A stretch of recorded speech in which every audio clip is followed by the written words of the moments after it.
In this guide, I'm going to show you how to stream on Twitch from PS5. Before we get into this guide, make sure to like the video and subscribe to the channel with all notifications on. It really does help with the channel and it lets us know that you want more content like this. We'd greatly appreciate it. And if at any point throughout this guide you did have any questions, just ask them down in the comment section below and we could help you out further. I'm going to be doing my best to reply to every single comment down there. First things first, go ahead and head into your settings up in the very top. Select settings just like so from the home screen, and you need to select users and accounts and scroll down to linked services.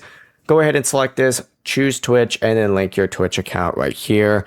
Once you go ahead and link your Twitch account, and just keep in mind you do have to make sure that your account is able to stream and you qualify for Twitch's rules, you can go back and then from here, open up whatever game it is that you want to play. For example, let's just go and say we want to open up Silent Hill. In this case, I'm actually not going to open up anything, but select the little capture button on your controller, go over to broadcast, select it, and then of course you'll choose Twitch from within here, but you do have to be in a game itself in order to do that.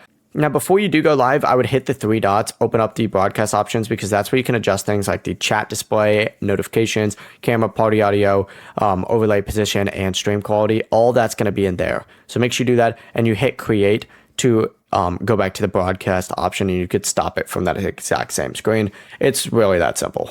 Before you leave this guide, make sure to like the video and subscribe to the channel with all notifications on. It really does help the channel and it lets us know that you want more content like this. We'd greatly appreciate it. And if at any point throughout this guide you did have any questions, once again, ask them down in the comment section below and we could help you out further. I'm going to be doing my best to reply to every single comment down there. Have a great rest of your day though. Peace.